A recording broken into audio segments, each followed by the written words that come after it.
ఐబొమ్మ రవి మరొకసారి పోలీసు కస్టడీకి అప్పగించింది కోర్టు.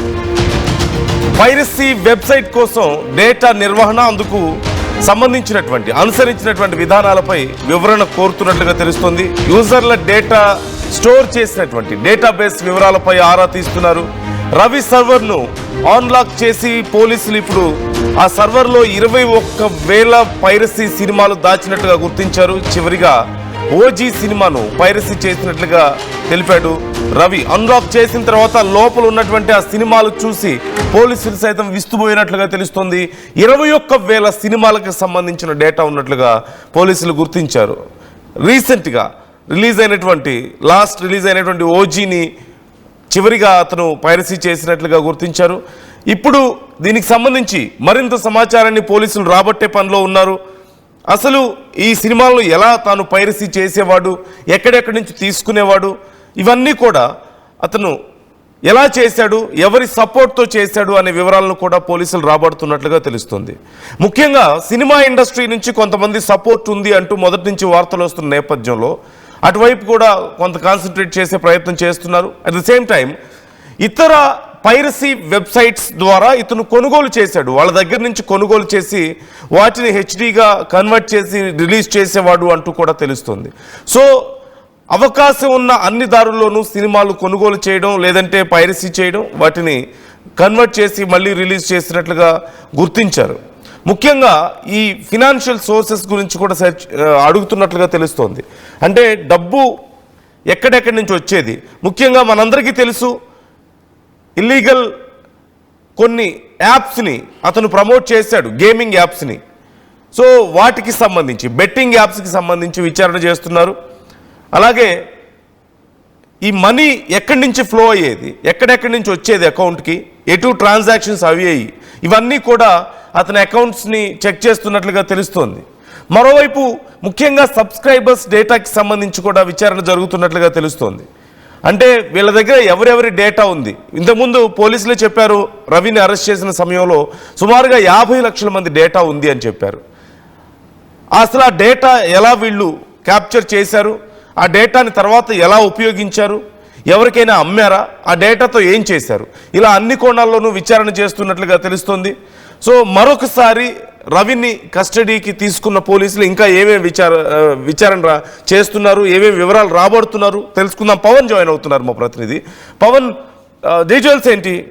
రవిని మరొకసారి కస్టడీకి ఇచ్చినట్లుగా తెలుస్తుంది కోర్టు, డీటెయిల్స్ ఏంటి? నందు, తెలుగునాట సంచలనం రేకెత్తించిన పైరసీ వెబ్సైట్ ఐబొమ్మ నిర్వాహకుడు ఇమంది రవిని హైదరాబాద్ సైబర్ క్రైమ్ పోలీసులు మరోసారి కస్టడీకి తీసుకోవడం జరిగింది. చంచల్గూడ జైలు నుంచి గురువారం బషీర్బాగ్ లోని సిసిఎస్ కార్యాలయానికి అయితే అతన్ని తీసుకురావడం జరిగింది. విచారణ సందర్భంగా పైరసీ వెబ్సైట్ కోసం డేటా నిర్వహణ, అందుకు అనుసరించిన విధానాలు మీద లోతుగా ప్రశ్నించినట్లయితే తెలుస్తా ఉంది. క్లౌడ్ సర్వర్ లో ఏమేమి ఉన్నాయో తెలుసుకోవడానికి ప్రయత్నించారు పోలీసులు. అయితే user ID, password and cloud server తెచ్చి చూడగా అందులో 21,000 సినిమాలు అందులో భద్రపరిచినట్లు కూడా గుర్తించడం జరిగింది. రవి ఈమెయిల్ పరిశీలించి డొమైన్ కొనుగోలు చేసిన బిల్లును కూడా పోలీసులు స్వాధీనం చేసుకోవడం జరిగింది. ఇంకా 2 రోజుల విచారణ ఉంది. ఇంకా రవి మీద 2 రోజుల విచారణ ఉన్న నేపథ్యంలో ఇంకెన్ని విస్తుపోయే నిజాలు బయటకు వస్తాయన్న నేపథ్యము చాలా కొంచెం ఉత్కంఠ వాతావరణం నెలకొనింది. రవి చివరిసారిగా ఓజీ సినిమాను పైరసీ చేసినట్టుగా పోలీసులు అయితే గుర్తించడం జరిగింది. రవి నిర్వహించిన వెబ్సైట్లకు పెట్టిన పేర్లపై కూడా సైబర్ క్రైమ్ పోలీసులకు ఒక క్లారిటీ అయితే రావడం జరిగింది. ఐబొమ్మ పూర్తి స్వరూపం ఇంటర్నెట్ బొమ్మ అంటూ కూడా అతను చెప్పుకురావడం జరిగింది. రవి స్వస్థలం విశాఖపట్నం ప్రాంతం కాబట్టి అక్కడ ప్రాంతంలో సినిమాను బొమ్మ చూడడానికి వెళ్తున్నా అంటూ కూడా పిలుస్తారంటూ కూడా తెలియడం జరిగింది. రవి స్వస్థలం అక్కడ బొమ్మని పిలుస్తా ఉంటారు, సో సినిమాని బొమ్మని పిలుస్తా ఉన్నారు. సో ఆ సినిమాను ఇంటర్నెట్ లో చూస్తారు కాబట్టి ఇంటర్నెట్ ఫర్ బొమ్మ ఫర్ సినిమా, సో రెండింటిని కలిసి నేను ఐబొమ్మ అనే పేరు పెట్టుకున్నానంటూ కూడా చెప్పుకురావడం జరిగింది. అదేవిధంగా మరో వెబ్సైట్ కు బలపం అని పేరు పెట్టాలని భావించి డొమైన్ లో వచ్చిన సాంకేతిక సమస్యతో దాని స్పెల్లింగ్ నుంచి ఎల్ తీసేసి బొప్పంగా మార్చానంటూ కూడా అతను చెప్పుకురావడం జరిగింది.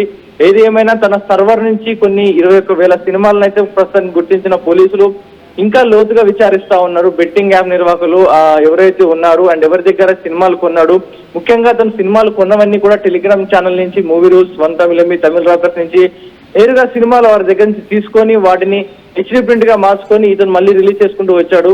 సో భిన్నమైన కేసులు కోర్టులలో విచారణకు రాస్తున్నా కూడా రవిపై ఇంకా ఎలాంటి స్పష్టత రాలేదు. ఇంకా 2 రోజులు కస్టడీ ఉన్న నేపథ్యంలో ఇంకెన్ని నిజాలు బయటకు వస్తాయి, దీని వెనుకున్న నిజమైన సూత్రధారులు బయటికి వస్తారా, అట్లా ఏదైతే కరేబియన్ ఐలాండ్స్ లో సర్వర్ నిర్వహిస్తున్న వ్యక్తులు ఎవరైతే ఉన్నారో వారిని పట్టుకోవడానికి సర్వశక్తుల పోలీసులు అయితే ప్రయత్నిస్తా ఉన్నారు.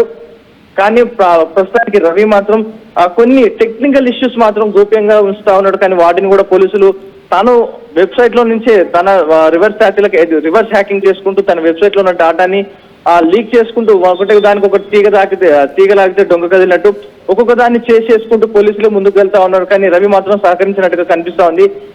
ఏది ఏమైనా ఇంకొక 2 రోజుల్లో అతని కస్టడీ ముగిస్తా ఉంది. కానీ మళ్ళీ అతన్ని పోలీసులు కస్టడీకి తీసుకునే అవకాశం ఉందని కూడా తన తరపున సపోర్ట్ గా నిలిచిన కొంతమంది లాయర్లు అయితే చెప్తా ఉన్నారు.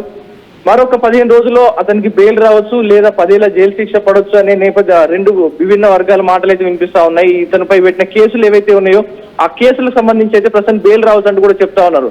కానీ దీని తర్వాత ఆ వెబ్సైట్లలో తన సర్వర్ లో ఉన్న డాటా ఏమన్నా యూజర్ డాటాకు సంబంధించిన ఏమైనా వెబ్సైట్ లో మన యూజర్ డాటాకు సంబంధించి ఏమైనా దొరికితే కనుక మన గోప్యతకు సంబంధించిన విషయం కాబట్టి రవికి 10 సంవత్సరాలు జైలు పడే అవకాశం ఉన్నట్టు కూడా తెలుస్తా ఉంది నాకు. Okay, right, thank you Pavan, thanks for the details. మొత్తం మీద ఐబొమ్మ రవిని మరొకసారి 3 రోజుల పాటు విచారిస్తున్నారు పోలీసులు. అయితే ఈ 3 రోజుల విచారణ చాలా కీలకంగా మారింది. మొదట 5 రోజుల పాటు విచారించినప్పటికీ ఐబొమ్మ రవి విచారణకు సహకరించలేదు.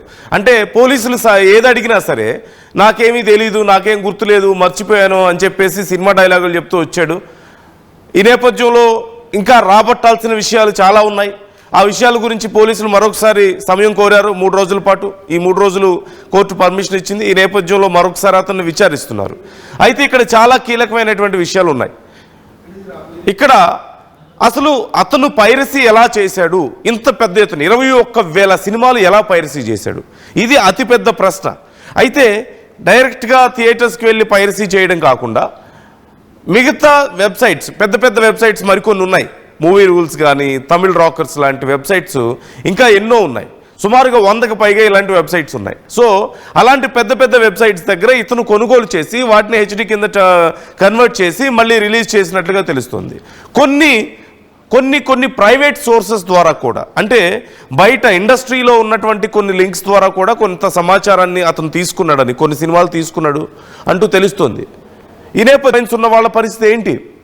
తెలుగు సినిమాలు మాత్రమే ఎక్కువగా చూపించే వ్యక్తి దగ్గర ఇన్ని సినిమాలు ఉన్నాయంటే ఇక మిగతా ఇంగ్లీష్, హిందీ, తమిళ్, కన్నడ, మలయాళం ఇలా అన్ని సినిమాలను చూపించే వెబ్సైట్స్ మరికొన్ని ఉన్నాయి.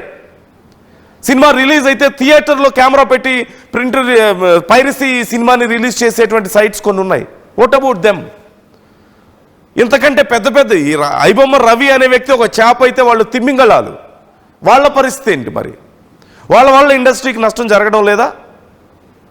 ఒక ఐబొమ్మ రవి వల్లే 50 లక్షల మంది డేటా అతని దగ్గర ఉంది అంటున్నారంటే ఇక వాళ్ళ దగ్గర ఎన్ని కోట్ల మంది డేటా ఉండుంటుంది? భారతదేశ వ్యాప్తంగా అన్ని భాషల వాళ్ళు సినిమాలు చూస్తుంటారు కదా అక్కడ. సో వాళ్ళ డేటా మరి ఎంత ఉండుండొచ్చు వాళ్ళ దగ్గర? ఊహించుకుంటుంటేనే భయం వేస్తుంది. పోలీసులు దీని గురించి అసలు వర్క్ చేస్తున్నారా లేదా? ఎందుకు ఎవరో ఒకరిని మాత్రమే పట్టుకొని ఇంత హడావుడి ఎందుకు చేస్తున్నారు? పబ్లిక్లో అనవసరమైన ఇంత పెద్ద ప్రచారం చేయడం వల్ల అఫ్కోర్స్ ఒక మంచి పని చేసినప్పుడు ప్రచారం జరగాలి, కానీ అవసరమైన దానికంటే ఎక్కువ ప్రచారం చేస్తున్నారు. I'm sorry for using this word, but చాలామంది అనుకుంటున్న మాట ఏంటంటే ఎందుకు ఇంత బిల్డప్ ఇస్తున్నారు పోలీసులని. I'm really sorry for using this word, but that's the fact. పబ్లిక్లో ఉన్న ఒపీనియన్ ఇదే. అనవసరంగా ఎక్కువ బిల్డప్ ఇస్తున్నారు రవిని అరెస్ట్ చేసి అని. అలా at the same time Ravi మంచి చేశాడని నమ్మేవాళ్ళు కొంతమంది మనం ఇప్పటికే చూస్తూనే ఉన్నాం. అతను ఏదో పెద్ద రాబిన్ హుడ్ లాగా చూస్తున్నారు. I'm not going to agree with that. తప్పు ఖచ్చితంగా. ఎంత పకడ్బందీగా చేసినా సరే తప్పే. దానివల్ల జరిగే లాభం కొద్దిగా ఉంటే నష్టం చాలా ఎక్కువగా ఉంది. సో వాటి గురించి మనం తర్వాత మాట్లాడుకుందాం. సో ఓవరాల్గా ఐబొమ్మ రవి ఎక్కడెక్కడి నుంచి కొనుగోలు చేశాడు సినిమాలు, వాళ్ళ మీద కూడా ఫోకస్ చేస్తున్నారు అంటే తెలుస్తోంది. ఇంకా పెద్ద ఎత్తున ఫోకస్ చేయాల్సిన అవసరం ఉంది.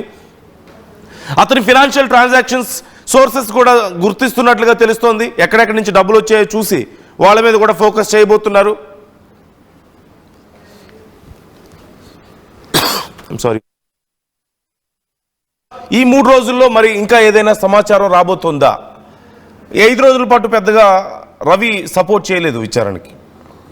మరి ఈ 3 రోజుల్లో ఏమైనా సపోర్ట్ చేయబోతున్నాడా? ఇంకేదైనా పద్ధతిలో ట్రై చేస్తున్నారా పోలీసులు అతని నుంచి విచారణ సమాచారం రాబట్టడానికి? So try to comment your opinions on this.